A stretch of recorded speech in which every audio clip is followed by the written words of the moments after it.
Tudor, let's begin with you.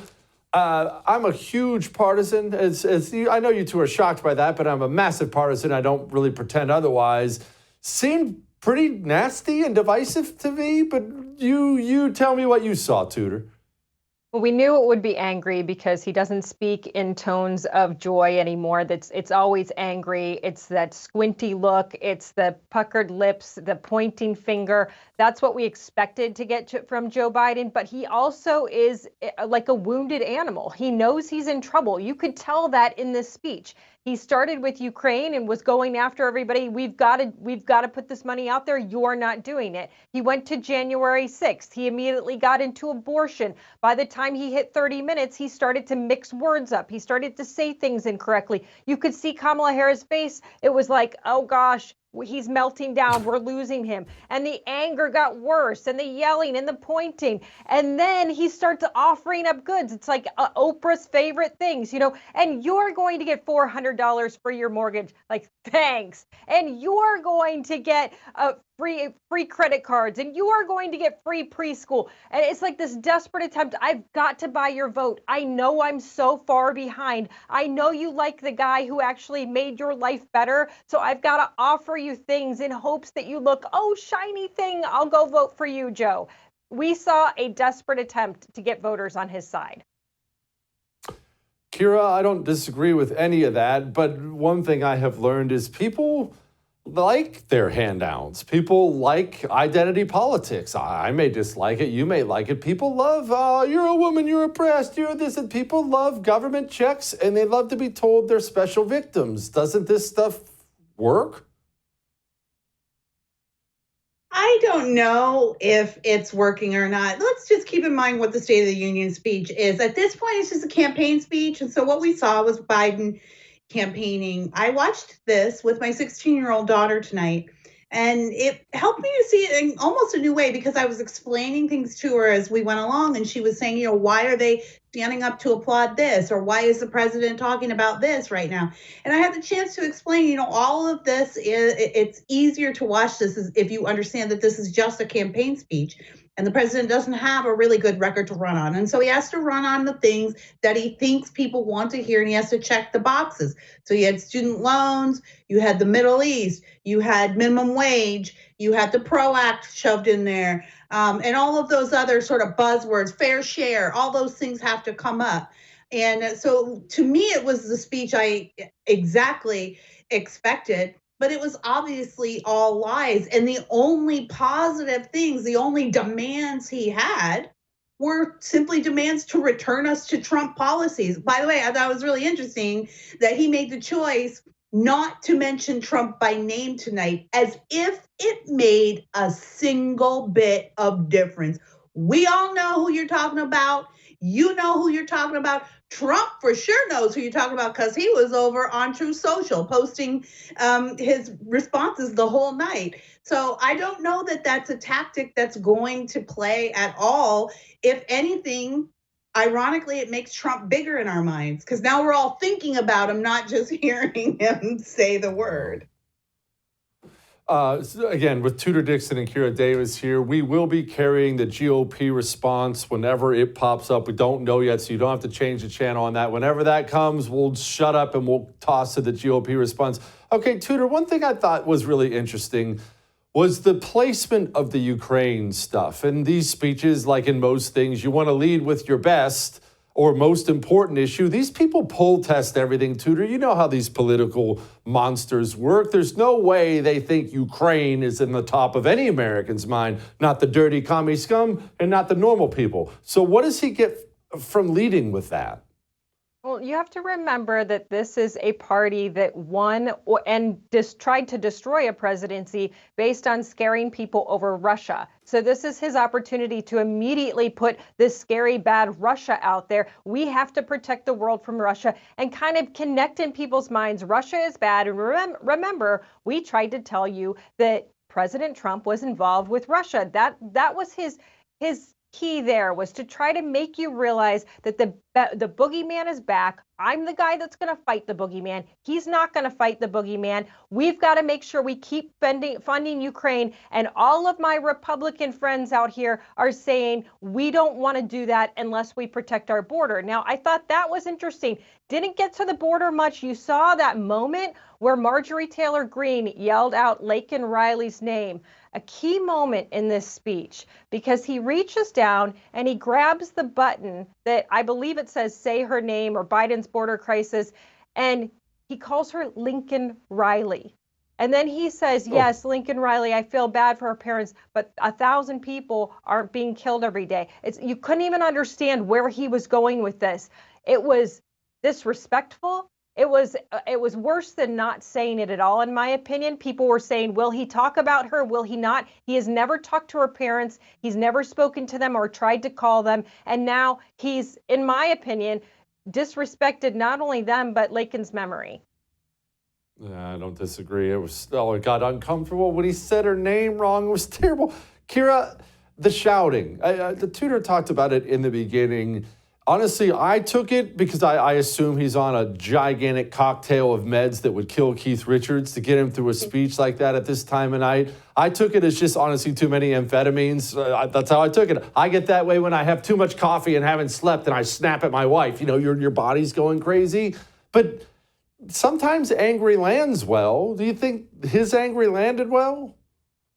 No, I honestly, I'll have to see, the pollings and the reports as the night goes on and through tomorrow. But I don't think anything he said landed well. And I think just the only people watching this tonight were our political nerds like you and I, and people whose job it is to pay attention to this stuff. But at the end of the day, we're all living the reality of Biden's America. So no, nothing he said landed, because as concerned as people are about having healthy drinking water, I'm sorry, but the number one issue on Americans' minds is not the lead pipes that the Biden administration keeps trying to bring up, as if they've done anything to solve the issue. The whole idea is to distract. And at the beginning of the night, we saw Biden come in. I'm with you, Jesse. Like, definitely hopped up on methamphetamines for sure, some kind of amphetamines. Hopped up. Looking bright-eyed. He actually had like a little skip to his step, came in, he was talking to people, and I was like, okay, clearly the meds have kicked in, but you can see the decline as the speech goes on, and it's concerning. Jesse, I can't remember ever once watching a State of the Union and worrying about whether or not the president could make it through. I worried if it was too long or too short, or if there was going to be too many lines or too many applause lines. Never had to worry about a president getting through. And the reason why he started out yelling, but it was a joyous yelling, it was an oratory yelling. But as he declined through the night, as you and Tudor pointed out, his cognitive abilities were declining. And what happens when your cognitive abilities begin to go, you do become aggressive. That's actually part of the aging process. And so that changed from the joyfulness of the high, I guess, to aggression in the end. And typically that's also what Democrats do when they don't have anything of substance to say. They just get really angry, and then you're supposed to be like, yeah, they're saying something. So that's the Joe Biden we saw at the end. He got out just in the nick of time. Like, I was seriously worried for his ability to walk out of there on his own. Tudor, how do you do with abortion? Obviously, this is an issue that they believe is going to turn out their voters. It has proven to turn out their voters, especially liberal white women, single liberal white women. They love abortion more than they love breathing. This is something that turns out Democrat voters. So Joe Biden got up there tonight. I may hate it, but he talked lovingly about abortion. Did it work? Does that psychopath sitting at home with their 9 cats popping her anti-anxiety meds, did she get excited when she watched him speak tonight? It works. I mean, it's already been proven that it works, because the women in the United States have voted in many states and said they want abortion. And so it was beyond that. He talked about it as freedom, and he gave us the clues of what he's going to talk about for the rest of the campaign. And abortion is top on their list. In fact, if you're following what Democrats are saying in news articles across the country, even on some of their back channels, they're like, this is our moment. And they can say all they want. They're disappointed in the Supreme Court. They've never loved the Supreme Court more than when they put out the Dobbs decision. That was their golden moment. They said, we are going to seize on this, and we are going to make sure every woman in America thinks she doesn't have health care anymore. He brought out Kate Cox. He talked about Texas. He said this woman could have been infertile. She could have died because of this. And we're going to make sure that this never happens again. He brought up IVF. I'm pretty sure he screwed that up at one point too and called it AVF. And he said, we want to say right now, this is never going to be taken away. The Republicans in Alabama have already said this. This is not an issue. Yet again, another lie, but he knows that works. And so we have to be aware of the fact that they are going to campaign on the fact that Republicans are going to take away abortion. It should be a warning, though, because abortions have gone up since Dobbs was released, since the Dobbs decision. Abortions have gone significantly up. This has been the best advertisement for Planned Parenthood. It has put millions of dollars into Democrats' pockets, and he is telling you that is going to be what they run on, and they are going to go to every state that has a ballot initiative and say, if you do not vote for us, you are going to end up with a ban. And you have people on the Republican side saying Trump has to come out with a 15-week ban. I'm telling you, if he does that, that's the end. That is sobering. Kira, what motivates the right space the way abortion motivates a portion of the left space? Is there anything? Because I look, obviously it wasn't all bad on our primary we just had on Super Tuesday at all. We had great things happen in the Texas state legislature, school board races, a lot of things like that. But congressionally, it was really bad. It was embarrassing, Kira. I saw you were ranting and raving about it, too. Is there anything that gets the right to the polls the way abortion gets the commies to the polls? Trump.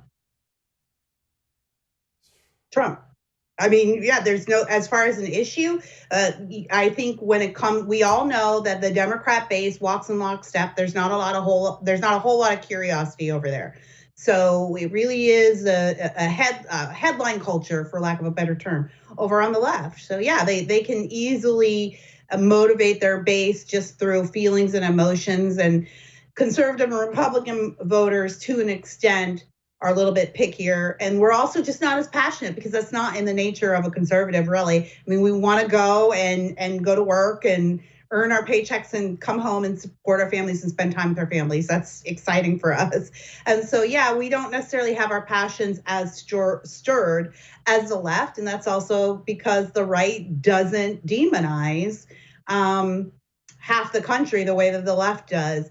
But what gets Republicans and the right-wing base to the polls, I think we have proven that it is Donald Trump, for better or for worse. Whatever he has harnessed, that's what's getting voters excited and motivated. And I just think it's undeniable, no matter how you feel about him. Well, and Jesse, I would say one of the things that I would warn folks out there, and I think that I can be a good warning because I lived through the abortion attack in the state of Michigan, and that is that abortion will actually get Republicans to the polls too if they think it's threatened. So if you look at the state of Michigan, there were places where Republicans came out for Republican candidates and they voted for Gretchen Whitmer because she made them believe that if they voted for me, that choice would be taken away from them, even though it was on the ballot. And so that's why I think that people need to understand that the pro-life groups do not have the support that they thought they had. We thought that there was much more support for this. Abortions have gone up. Republicans need to focus on what they can do in legislation to help families out, to help abortions come down in other ways, because right now, going after it legally, just not working. And I gotta say this, no national Republican candidate should even be talking about this. When it comes to their desk in the form of an interview or in form of a query, the answer should be at all times, this is not a federal issue.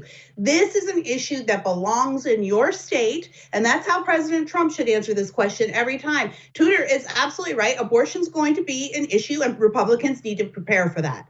But one of the things that candidates running for the House, for Congress, and certainly our presidential candidate needs to do is remind people what the Dobbs decision means, what repealing Roe v. Wade means. It doesn't mean the end of abortion. It just means that this is a decision that will be entrusted to the American people and not to 9 unelected judges. And that's the only answer any Republican should give on this issue at all. This is an issue for the people to decide now. So you decide where you are. Your legislators decide. This is not an issue for the president. The president has absolutely no influence on this issue, and Trump shouldn't give it the time of day.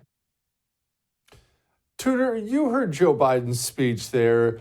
How can he possibly win? Because when you're giving a speech, an hour-long speech, and you're focusing on things like junk fees, honestly, it's so transparent, it's laughable. Everyone can see you bring up something like junk fees because you don't have anything else to campaign on. And people don't go vote based on $10 extra when they booked a ticket at Southwest. They just don't vote that way. So how could he possibly win? Because I feel like he can. I just can't see how.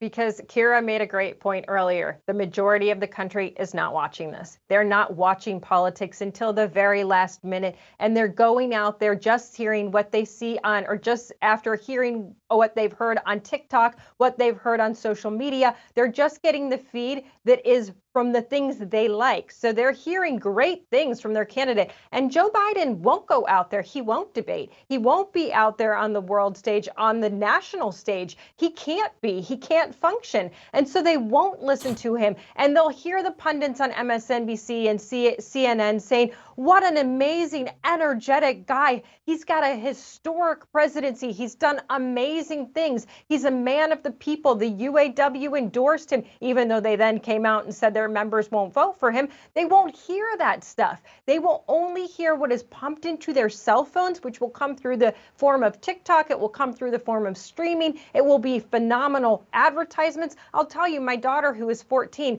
through her school site where she had to research a choir question, she was constantly being pumped ads by Barack Obama, who was saying, you need to go vote for my buddy, Joe Biden. And then Joe comes in at the end. I talked to folks on the Trump team and I said, my daughter is getting just hammered with these ads from Barack Obama. And they said, oh, that's funny. Wrong demographic. She's a freshman in high school. I said, you guys don't get it. It's not the wrong demographic. These kids are being pounded with this message constantly. So when they turn 18, they are one of them. And the folks that are already 18, those 18 to 29-year-olds, they are getting fed these messages on social media, on streaming, on their browsers, everywhere you can think of constantly. They never have to see Joe Biden to know that Joe Biden is the one that's going to protect their health care, to know that Joe Biden's going to give them free money, to know that Joe Biden is going to reduce their credit card debt. That's what they're going to see, and that's how he wins unless Republicans get into those spaces and tell them the truth. We've got to educate them. Jesse, let me interrupt here because Tudor is exactly right. And she's saying what I've been saying on your show for quite a while now, ever since my school board race, which is that Republicans need to be focusing on education. That's where we're going to win, especially the down ballot races. Education, education, education. It's huge. But one of the reasons that it's huge is because we need to start thinking strategically the way that the left has been thinking. They've been educating our students for the last 50 years, just like Tudor said. Her daughter goes in, my daughter, the same thing. She's a public school student. She goes into the classroom. She is constantly bombarded with these messages. My daughter asked me who was on the right side of this Middle East conflict.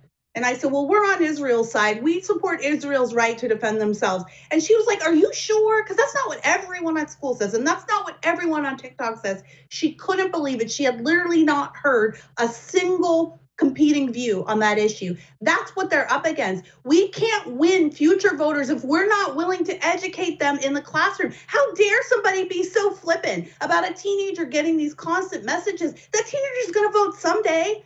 Don't you want that vote?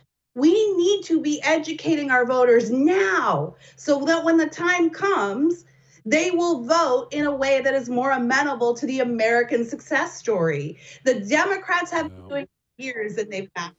Yeah. Ladies, thank you so much for your time.